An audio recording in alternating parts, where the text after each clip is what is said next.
Welcome to a special Jace Media music video interview. I am your host, Justin Smollison, proud Jace contributor from across the pond, and I am delighted to present an interview with one of my favorite musicians, Mr. Andy Susemihl. His brand new album is his 11th studio album. It's called Millstones. It's available everywhere from SM Noise Records and Pride and Joy Music. We are going to talk all about tracks on this album and the creative process behind it and what makes it stand out from the 10 other studio albums that he's done by himself. And we're also going to talk about some of his discography, including tracks off of Elevation and Rapture. Look at that. That's Sign right there. I'm the real deal fan right there. And we're also going to talk about his longtime collaborations with Mr. David Reece and in Bangalore Choir as well. So there's so much to discuss. He's a great guy. He's a lot of fun to speak with. Let's get to it. Jace Media music audiences worldwide, please welcome Andy Susemihl. I am joined by one of my favorite people to speak with from across the pond, Mr. Andy Susemihl. How are you, Andy? I'm doing great. I just made it back from Mexico, and I'm in the cold world again, and kind of struck me like frontally, like with a cold and everything, so yeah, I'm doing okay. I'm okay to talk to you, I wouldn't want to go out, and have a party, but it's always a pleasure to talk to you. Likewise. We've been talking for several years now. Yeah. And every time it's because you've got something new happening, and I always love checking in with you. We're pen pals. We're digital pen pals. And so we've got brand new album, your 11th solo album? Exactly, yeah. 11th. Tell everybody what it's called in case they can't see it right over here. Well, like 20 years ago, I started to make fun of my last name, so that's a take on milestones. I woke up someday, I had this crazy idea, milestones. Well, milestones could be mealstones, Sure. I made guitar picks like with Susemihl. I took like the Superman logo, and made it, turned it into Susemihl. So it's kind of, it's not like yeah. Some people think it's like arrogant. Everything is super, whatever. But it's just meant to be like fun, It's just a fun time with Andy. Yeah. Yeah, exactly. A friend of mine, he actually turned me on to that. He sent me like Photoshopped stuff, like Susemihl, and then he had like a plate, like the state of Milwaukee, he made like Milwaukee out of it, Oh. So I thought like, okay, that's kind of cool, and I turned my name into Susemihl. So that's how the album title Millstones came about. Is actually Milestones, but sure. Yeah. And let's talk about it. It's 14 tracks. The last track is the slight return of a prior one, and exactly. Yeah, they pick up where some of your more recent output leaves off. It's got the similar vibe, but you're always kind of pushing the boundaries a little bit. Tell us what you love about Millstones. Well, I love the diversity. To be honest with you, I mean, I'm not conceptualize an album. When I come up with stuff, it's and I really don't compose. I mean, the stuff that just falls from whatever heaven or like from nowhere. And once I got like I had like 18 tracks in my head. When I hear them, I record them, and I keep them in like kind of a format, that's kind of that kind of transports the idea. And once I got like enough material, like for a long player, for a full length album, I sit down and try to make an album of. And this time I had like 18 tracks, 14 made it on the record, and I mean, they just came as they as they came, You're a vessel. You're a vessel. The songs are out there and they just flow out through you. It seems like it. I mean, I don't know.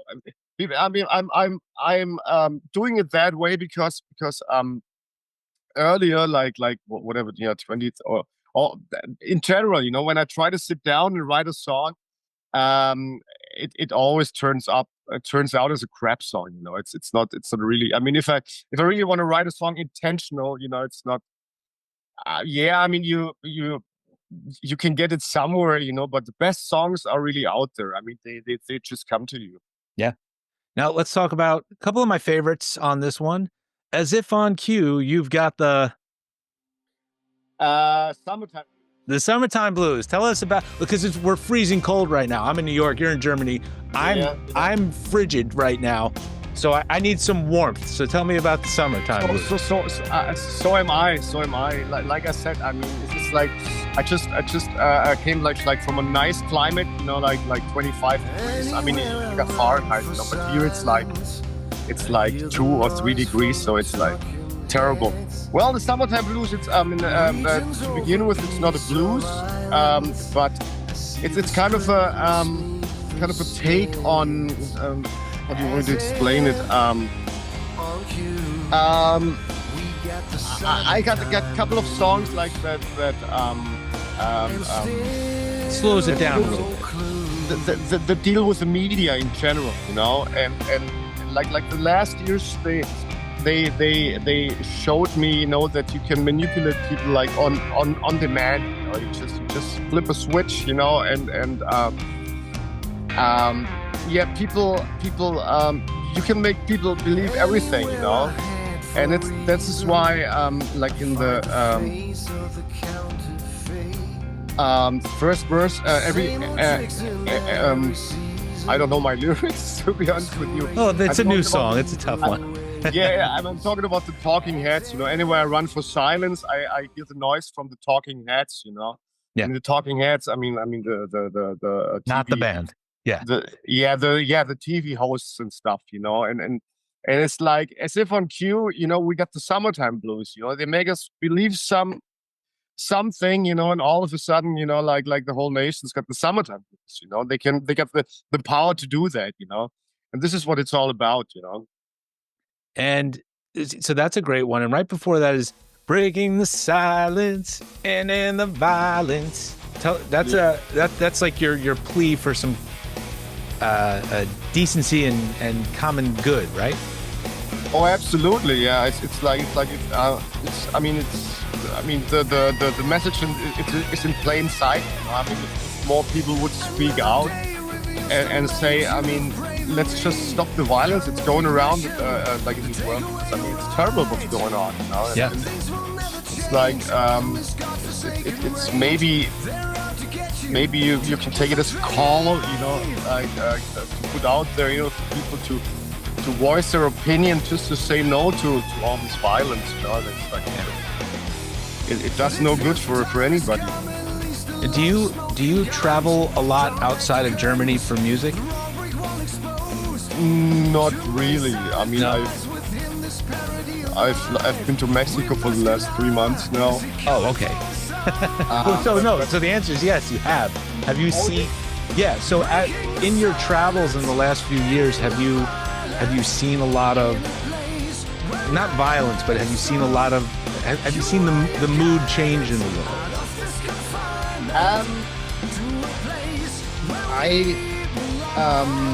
I saw the mood change out here in Germany, but then again, I just see it through the media. Right. So the media is like a mighty tool to make people believe that reality might be different than it's like perceived in reality. When I go to my hometown, I moved a little bit more down south, like in the sticks, so to have a little bit more peace and quiet. But when I visit my hometown, it changed, and I don't think it changed for the better. So it's kind of the same picture the media paints. But it's only out here, For instance, I mean, I can't really talk about like what's going on in the United States. I don't know how the situation is there right now. But I've been to some countries like in South America recently, and it was all good. I mean, Mexico is beautiful. I met beautiful people. I played a lot of shows, and I feel more safe and yeah than out here, I have to say. Wow. So let's talk about that for a minute. We're going to come back to some of your solo stuff, but since you brought up Mexico, you have another trio that you play in sometimes. Tell us what it's called and what they do.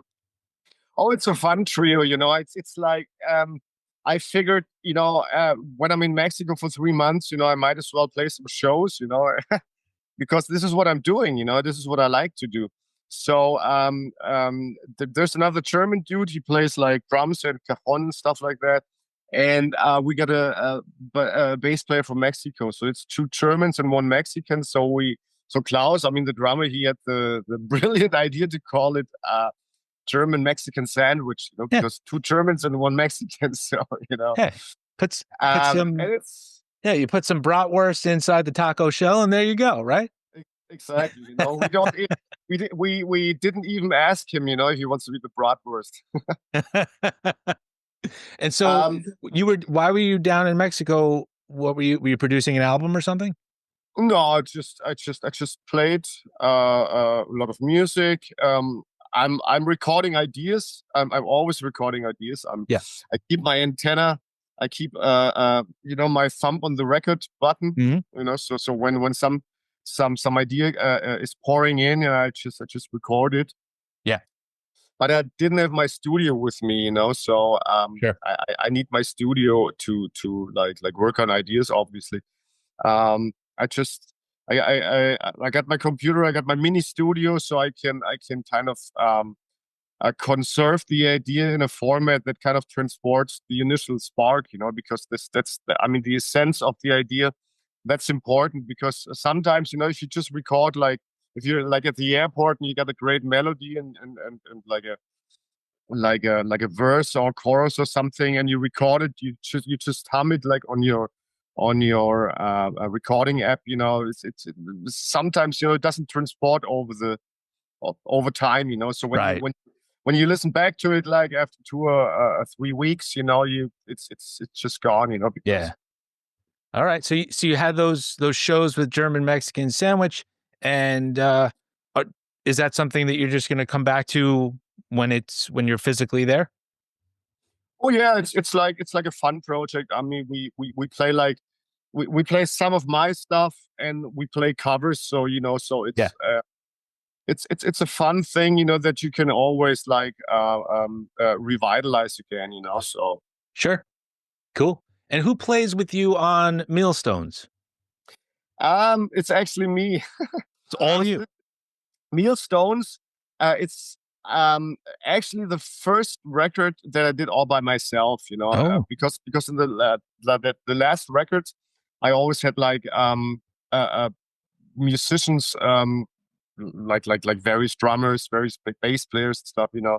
But this time I programmed the drums by myself and I played the bass by myself, and I Wow. pretty much did everything except the mastering of the album. Mastering of the album was done by a friend of mine, Chris Marr. Hmm. Um, he's a drummer. He's got a great mastering studio, and he works with people like Simon Phillips and Marco Miniman. And he assembled those drum sounds, So I used those sounds for the drums. Wow. Yeah, they sound nice and clean.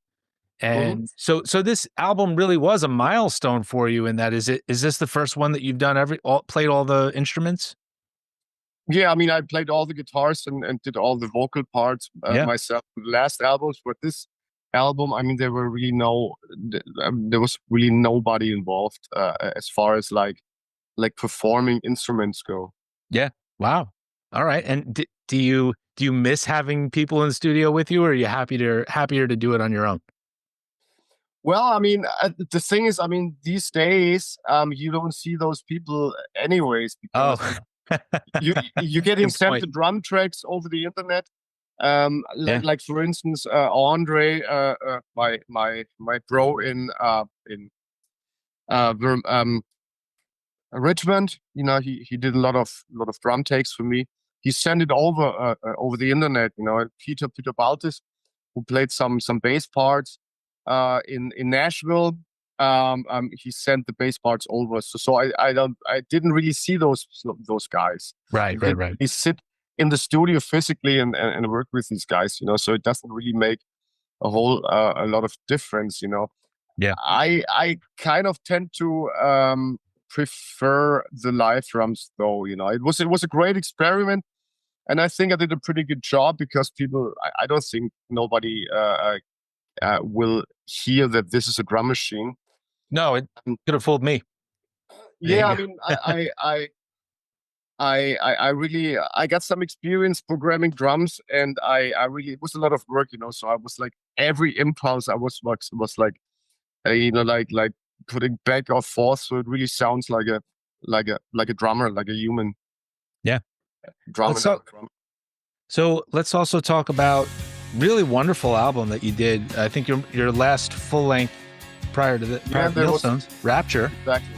And the title track on that one it was a really great way to end the album. Very up, you sing in a very uplifting way on that track, and you know, because you know it's very when people hear Rapture, you think of everything falling apart, but here you are ascending and going up to the heavens. What inspired that one? It was actually this trilogy, you know. I had like the first album of this trilogy was like Elevation. Elevation, there it is. Elevation, exactly. Then there was like Alienation, and then Rapture, you know. So yeah, it's kind of, in my sense, you know, Rapture is not meant in a biblical sense, you know. It's rather meant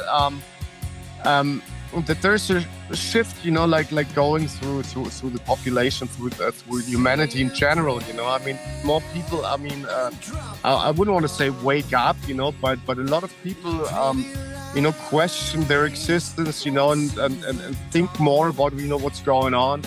And that makes for an alienation, you know, because a lot of people say, I mean, there's an alienation going on, you know, like oh yeah. In the population, but eventually it will all be good, you know, and that's Rapture for me, you know. It's like the happy end, you know. I mean, to put it like really simple, you know. Yeah. So and so I wanted to have like an uplifting theme throughout the album Rapture, you know. Yeah. Yeah, it was really cool, and I noticed that, and I don't know if this was intentional or if it's just a cool line, but on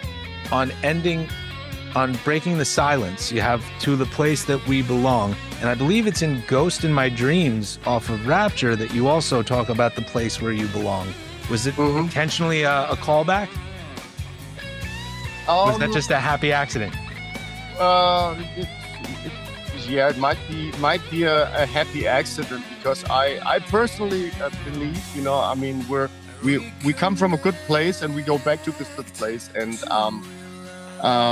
so I mean, so the lyrics, I mean, they just flow as well, you know. Yeah. It's like I didn't make them on purpose, actually. Okay, there you go. Now, my favorite album is the one that you referenced of the trilogy. It's Alienation, and it's in my car right now. But my favorite track off that, we've talked about it before, I absolutely love it. Hands on the Wheel. That one, that is my end of the day, chill out and just set everything aside kind of a song. I know it's about you're driving away from Burning Man, or you're driving to it, but no, it's an analogy for realizing, you know, what's going on. You know, it's not. Yeah. I'm not talking about a physical highway. You know, I'm just talking about, you know, like that you perceive reality like in a different way, and all of a sudden, you know, you stand at the side of the highway and you see all those ghost drivers who drive in the wrong direction. You know, and you just found out, you know, that it's all wrong, you know. So that's pretty much the message of the song, you know. Buckle up and believe. They don't think about it. They just stare at the road with hands on the wheel, you know. That's what it is. You know? It's a great song, and I spoke to your buddy David Reece about that one. We love that song. So So let's speaking of whom, let's also mention in 2024, I think Baptism of Fire came out. David Reese's more recent solo album. You contributed some songs to that as well, right? I think so. Yeah. I mean, I wrote so many songs. I produced like two albums. I produced my own album Yeah. on the side. So I think if you tell me the name of some songs, I can Okay. tell you yes or no. He told well, I interviewed him about a year ago when the right around the time the album came out. He said my first question was, "Where's Andy?" He said Andy has a presence. He contributed some songs, and my new guys just played them. So we'll leave it at that. Um, I also have and I bought the 3-disc Bangalore Choir collection, and Hmm. you're all over that, especially obviously disc 2 and 3, Cadence and Metaphor. And Exactly. yeah, my favorite song off Cadence. Oh, I loved it. Dig Deep. Great song. Okay. You Yeah. remember that one? Yeah. Yeah. Of course. Of course. Yeah. I That's think just Cadence is a great album. I think our record company back then always said, well, it's really hard. You should use more keyboards. To make it like an appropriate follow up for On Target. But On Target, didn't. I mean, there were no keyboards right, on right. Target. So I always like Cadence. I think Cadence is a great album. Yeah. Yeah, that's a great one. Dig deep, deep down inside. Show me the ways you can hide. It was a great song. The whole thing was cool because these are the things I missed this growing up. So when they released it as a 3-disc a few years ago, when the wise folks at Global Rock Records did it, I said, okay, I'm going to pick this up now, and I love it. I love it, and I love what you and David do together. So I hope that you continue to collaborate and stay in touch musically at least because what you're Oh doing is yeah, I mean, fabulous. he just sent me a message and hey bro, call me. So I will, after we're done with the interview, I will call David and see what's up. So Okay. I sent him two new ideas. He always sends me lyrics and I write stuff to it and I just wrote some verses and some choruses to a new lyric and he likes it. So I need to follow up on this. Yeah. You know what I just interviewed recently who I think Herman Frank. Oh yeah, yeah. Yeah. He's I a met he's him a a couple of times. Yeah. yeah, he's a fun guy. Oh yeah. Yeah. Big dude. He's just sitting there smoking and he just tells me all kinds of crazy metal stuff. I just go, "Okay." Yeah. You Yeah, the crazy metal stuff. yeah. You know him a little bit? We our paths crossed like maybe 3 or 4 or 5 times. We actually, when I was playing with a German band called Sitter, we toured with Victory Yeah. shortly prior before I went to Los Angeles, which was in like I think like 91 or so. Yeah. So you guys So go way back. yeah, I saw him like every evening, obviously because he was the guitar player in Victory, Yeah. and I saw him like a couple of times. Yeah. And so let's talk also about what's coming up next. Do you tour? Do you ever have a chance to tour as Andy Susemihl?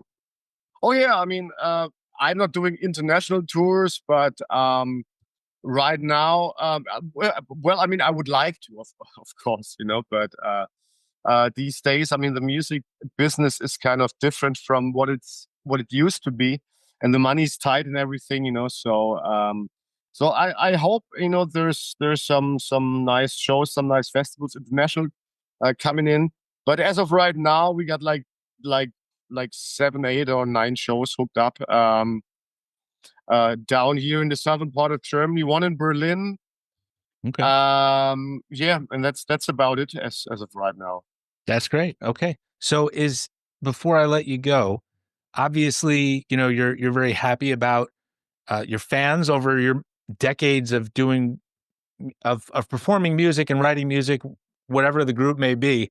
Anything you want to say to the fans of Andy Susemihl and anybody who might be new to your music? Well, I mean, give it a shot. I would be great if you give it a listen, and if you like it, drop me a notice, drop me a message, and yeah, I hope you like the music. I mean, how do you want to say that? I mean, there's a lot of work going into this music, and I do it for you, the fans out there. And without you, I mean, it would be pointless to make music, because like I said initially at the beginning of our talk, you know, it would be me listening to my music, you know. So I really do it for the people, and I think this is again a really good album, and yeah, give it a break, give it a listen, spread the word if you like it, and if you like it, if you like the lyrics are also really important to me. Yeah. Send me a message, and yeah. All right, excellent, Andy. It's such a pleasure to speak with you, and I love that we stay in touch. And Absolutely. I Same love, here. yeah, I love your music, and I hope you keep making more of it. That's all I want from you. And one day, come to the U.S., do some Andy Susemihl shows. I would love to. All right. Special thanks again to Andy Susemihl for joining us here at Jace Media. The new album is Millstones. It is available worldwide from our friends at SM Noise and Pride and Joy Music.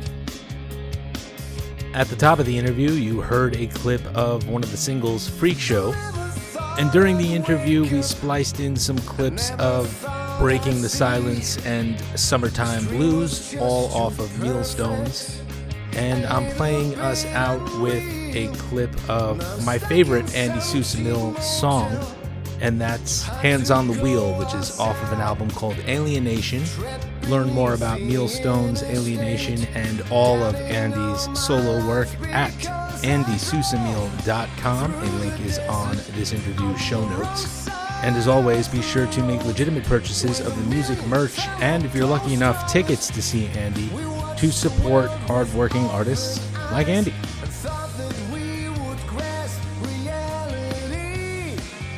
Folks, head on over to the revamped jacemediamusic.com page. We've got reviews, we've got interviews, we've got all kinds of great music coverage. Check out some of my recent video interviews with my all-time favorite metal singer, John Bush of Armored Saint and Category 7, the drummer of Category 7 and Shadows Fall, Jason Bittner, guitar heroes like Herman Frank of Victory, and rock and metal singers like Wade Black, Nick DeSalvo of Elder, Fate's Warning singer Ray Alder, and members of Metalite, Avatarium, Masterplan, and more. Special thanks, as always, to our fantastic founder and publisher, Glenn, and all of my Jace Media colleagues. And of course, special thanks to you, the worldwide Jace Media music audience. Look for Jace Media on Facebook and X and Instagram and basically every social media channel you can think of. I am Justin Smollison, proud Jace Media contributor from across the pond. Thank you again for tuning in. Keep coming back to jacemediamusic.com. I've got more video interviews on the way.